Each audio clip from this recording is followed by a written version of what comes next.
It was an evening like any other. I, Eleanor, stood quietly in my own kitchen when my daughter, Sarah, slammed her phone down on the counter. Her voice sounded like she was addressing a subordinate. "Mom, how many times have I told you to remove that old tea set from the display? Devon's parents are coming for dinner tomorrow. It looks so tacky here. Put it in a box and store it now." I looked at that old cup with its chipped rim. It belonged to my late mother.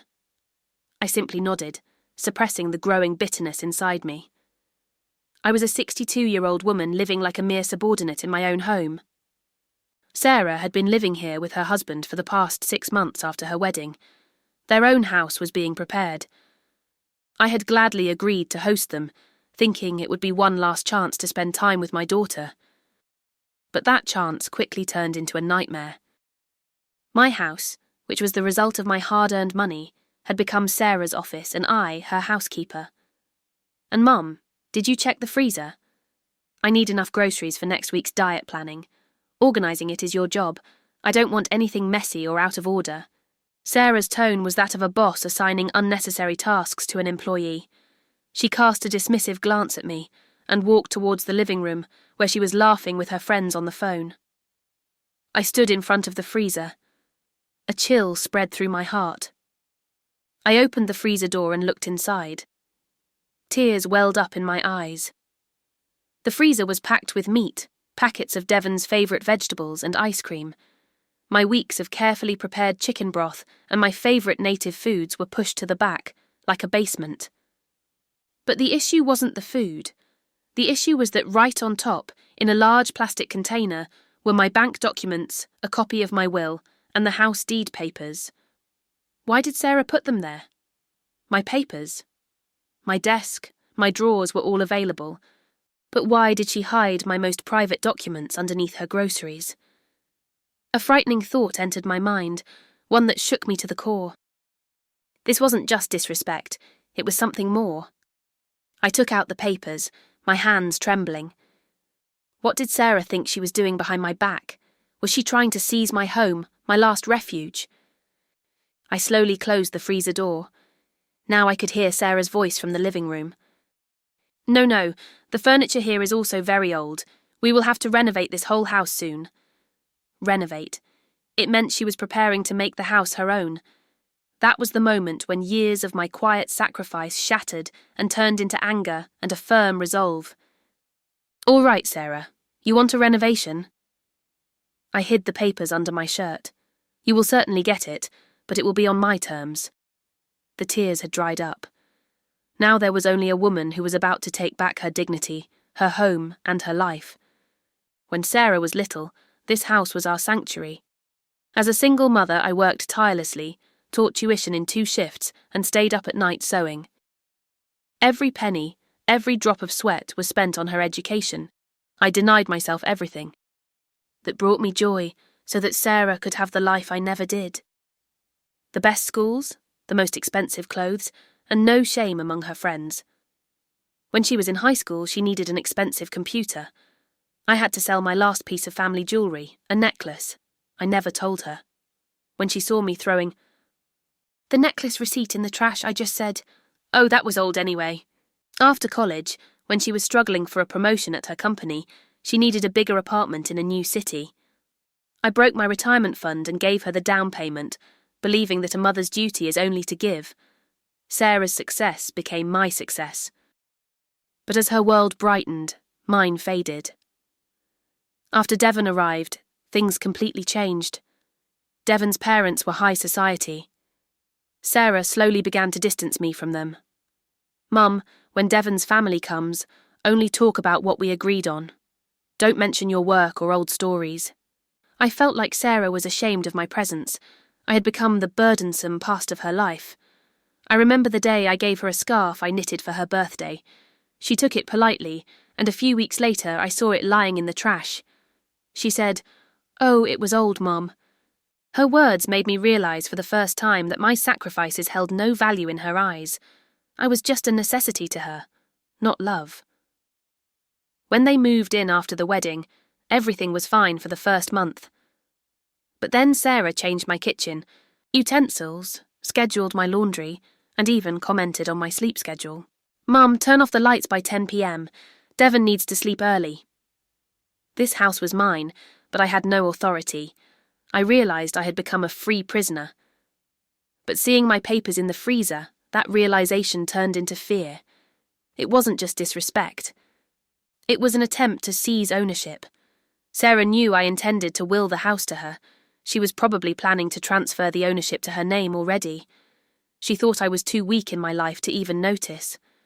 I stayed up all night looking at those papers, my hands sweating. These were not just papers. They were my dignity, my identity, and the story of my hard work.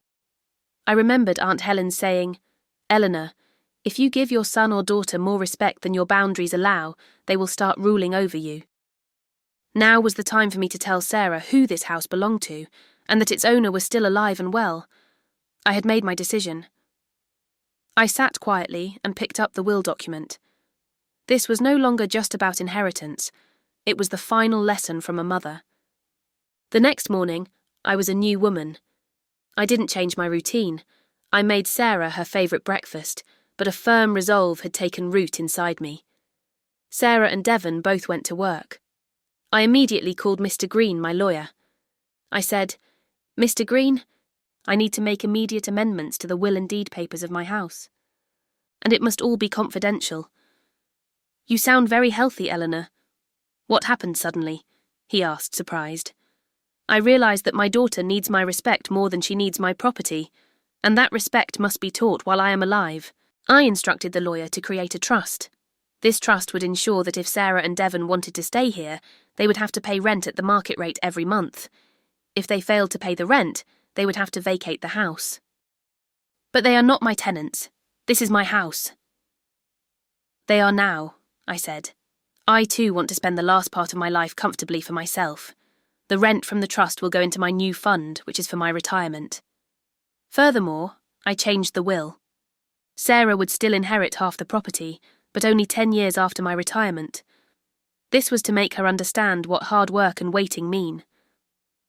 The other half went to an organisation for homeless women. The lawyer nodded at my decision. "Eleanor, you have sent a powerful message." After that, I did everything Sarah disliked. I put the old tea set back on display. I cooked my favourite native foods, and the aroma spread throughout the house. I made my house mine again. Within 2 weeks, the trust papers were signed. I was no longer just a mother. I was a landlady renting space to her tenants. I prepared a large, formal envelope containing the trust agreement, the lease agreement, and my lawyer's business card. I waited for Sarah to arrive, with a strange sense of peace in my heart. This peace was not about revenge, but about freedom. I had finally set my boundaries. I will not wait for her to wait for my death or for me to become weak. I will decide now. When she came home that evening, I knew the game was about to end. Sarah stepped into the house and immediately saw my tea set on display. Her eyes were filled with rage. "Mum, I told you this morning to take that down. Don't you understand what I'm saying?" "I understand, Sarah," I said, and I calmly handed her the formal envelope. "As of now, I am only the owner here." Confused, Sarah opened the envelope. She saw the lease agreement, the trust agreement, and the lawyer's card. Her face first became puzzled, then turned white, and finally flushed with anger. "What is this? Mom, what kind of joke is this?" "This is your new reality, darling. You and Devon are now monthly tenants of this house. The rent is set at the market rate." "Rent? Rent for what? This is my house. You promised me." "I promised when you would give me respect. I promised when you wouldn't treat my life like a subordinate in my own house." I opened the freezer door and pointed to the spot where she was hiding my papers. "When I saw my documents hidden under your vegetables, I understood how much respect you have for me." "Are you kicking me out of the house?" she cried out in fear and anger. "I am teaching you the limits of dignity. If you want to stay here, you must live with respect and take responsibility." Devon quickly rushed into the kitchen. "What's going on? What are these papers?" "Mr. Hayes, this is your new lease agreement. Your wife tried to rule over me, but I have taken financial control of the house. Now this is a business matter." Devon's face was full of anger, especially when he saw the charitable organisation's portion in the will. Their frustration was about the loss of property.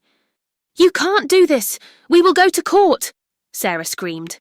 "You can go, but my lawyer is with you, and I have all the old receipts that prove how I sold my retirement fund and my mother's jewellery for your college."